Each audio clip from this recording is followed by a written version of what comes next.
छः महीने चार मौतें, विनोद खन्ना की जिंदगी की वो कहानी जिसमें महेश भट्ट भी है और ओशो का आश्रम भी है। विनोद खन्ना करियर की ऊंचाई पर थे और लाइफ में कुछ ऐसा तूफान मचा कि उन्होंने अध्यात्म की ओर मुड़ने का फैसला कर लिया।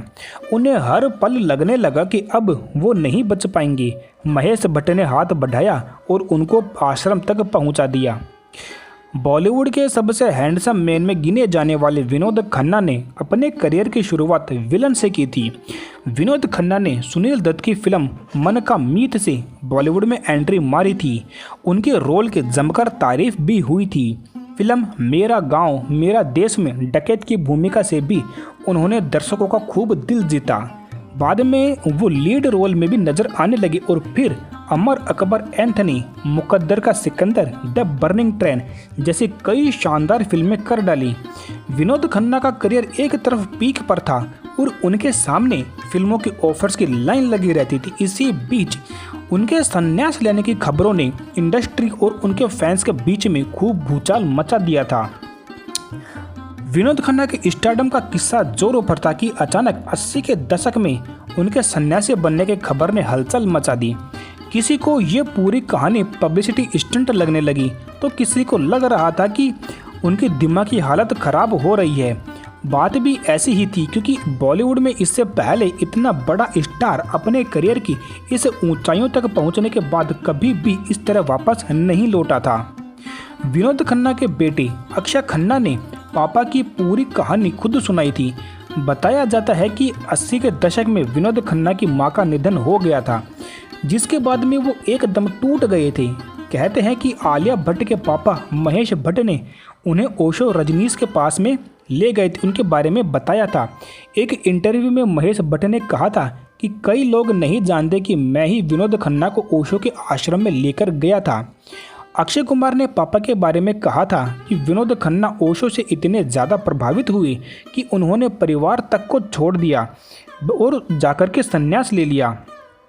ये एक लाइफ चैलेंजिंग फैसला था। उस वक्त अक्षय केवल 5 साल के थे जब पापा घर छोड़कर आध्यात्म की दुनिया में जा बसे। 1980 के दशक के शुरुआत में विनोद खन्ना ने ऐलान कर दिया था कि फिल्मी दुनिया की चकाचौंध छोड़कर आध्यात्मिक गुरु ओशो रजनीश के पास में वो जा रहे हैं। लोग इस बात से हैरान थे और जानते थे कि आखिर उन्होंने ओशो की शरण में जाने का फैसला क्यों लिया है। बताया जाता है कि ओशो की एक कहानी सुनकर वो उनसे काफ़ी ज़्यादा प्रभावित हो गए थे और फिर आध्यात्म की ओर मुड़ गए थे। बताया जाता है कि वो कहानी कुछ ऐसी थी जो एक जैन गुरु से शुरू हुई थी, जिसमें एक चोर भागता हुआ निकल जाता है। वहाँ एक जैन गुरु ध्यान लगाकर बैठे हैं और पुलिस आकर उन्हें ही चोर समझकर पकड़ लेती है। गुरु को जेल में बंद कर दिया जाता है, लेकिन गुरु ये नहीं बताते कि मैंने चोरी नहीं की। अब जेल में भी गुरु ध्यान में लीन रहते हैं और उन्हें देखकर कई और कैदी भी ध्यान करने लगे। इसके बाद में 3 से 4 साल के बाद असली चोर पकड़ा गया और पुलिस ने जैन गुरु को छोड़ दिया। पुलिस ने कहा हमें माफ़ कर दो। गुरु ने कहा नहीं, अभी मुझे मत छोड़ो क्योंकि मेरा काम अभी पूरा नहीं हुआ है। ये कहानी सुनाकर ओशो ने कहा था कि हम सभी जेल में हैं, कोठरी में हैं। हम सभी 7x7 की कोठरी में हैं, चाहे वो जेल के अंदर हो या फिर बाहर हो। जब तक हम समग्रता से अपना काम नहीं करते तब तक कोठरी से बाहर नहीं निकल सकते हैं। कहा तो ये भी जाता है कि जिस समय विनोद खन्ना आध्यात्म की ओर मुड़ रहे थे उस दौरान उनकी वाइफ गीतांजलि के साथ में उनका मतभेद चल रहा था। विनोद खन्ना ने उस वक्त फैसला कर लिया कि वो मुंबई का ग्लैमर छोड़कर पुणे के कोरेगांव पार्क में जहां रजनीश का आश्रम स्थित हो वहां पर रहेंगे। साल 1982 में विनोद खन्ना ने एक प्रेस कॉन्फ्रेंस बुलाई जो उस समय बड़ी बात होती थी। वैसा तो लोगों को अनुमान था कि विनोद खन्ना क्या कहने वाले हैं। इस प्रेस कॉन्फ्रेंस में विनोद खन्ना के अलावा उनकी पत्नी गीतांजलि और बेटे अक्षय और राहुल भी मौजूद थे। उन्होंने इस बात की ऑफिशियल घोषणा कर डाली कि वो गुरु रजनीश का शिष्य बनने के लिए फिल्म इंडस्ट्री छोड़कर जा रहे हैं। खबर देश भर में फैली और लोग सन्न रह गए ये सोचकर कि उन्होंने आखिरकार ऐसा फैसला क्यों ले लिया। सच तो ये है कि विनोद खन्ना को बचपन से ही साधु संत अच्छे लगते थे। करीब 8 साल की उम्र से ही उन्होंने साधुओं के पास जाना शुरू कर दिया था। कभी उन्हें अपना हाथ दिखाते तो कभी उनके साथ में उनकी तरह की जो ध्यान थे उनमें ध्यान करने लगते। विनोद खन्ना कॉलेज पहुंचे, फिल्में मिली, सफलता हाथ लगी, लेकिन मन में हलचल मची रही। एक दिन उन्होंने परमहंस योगानंद की मशहूर किताब खरीद ली। कहते हैं कि एक ही रात में वो पूरी किताब पढ़ गए। योगानंद जी की फोटो देखकर उन्हें ऐसा लगा कि वो इस आदमी को जानते हैं और यहीं से आध्यात्म की खोज में भटकने लगे।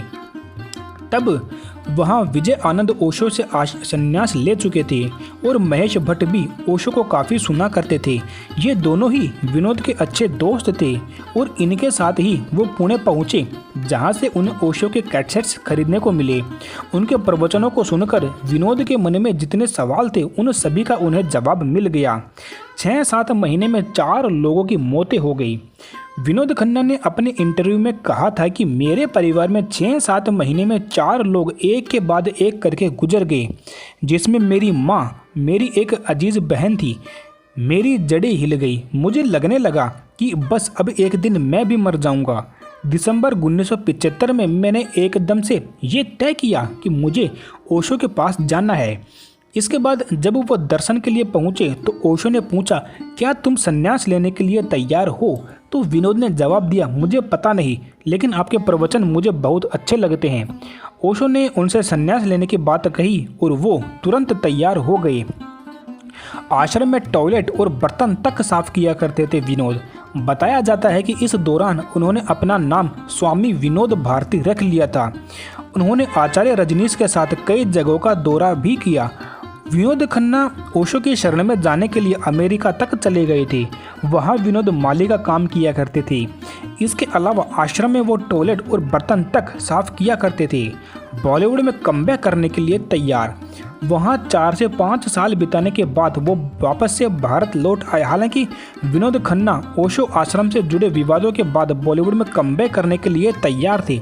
तब फिरोज खान ने उनकी मदद की थी। साल 1987 में वापसी की थी। कैंसर की बीमारी के बाद में 27 अप्रैल 2017 को मुंबई के एक अस्पताल में उनका निधन हो गया था। तो ये थी विनोद खन्ना की एक कहानी कि क्यों उन्होंने अध्यात्म की ओर जाने का फैसला लिया। ये जानकारी आपको कैसी लगी? कमेंट्स में अपने विचार हमें बता सकते हैं। यहाँ पर हम बॉलीवुड से संबंधित जानकारियाँ लाते रहते हैं। ऐसी ही और जानकारी प्राप्त करने के लिए चैनल को सब्सक्राइब करें। धन्यवाद।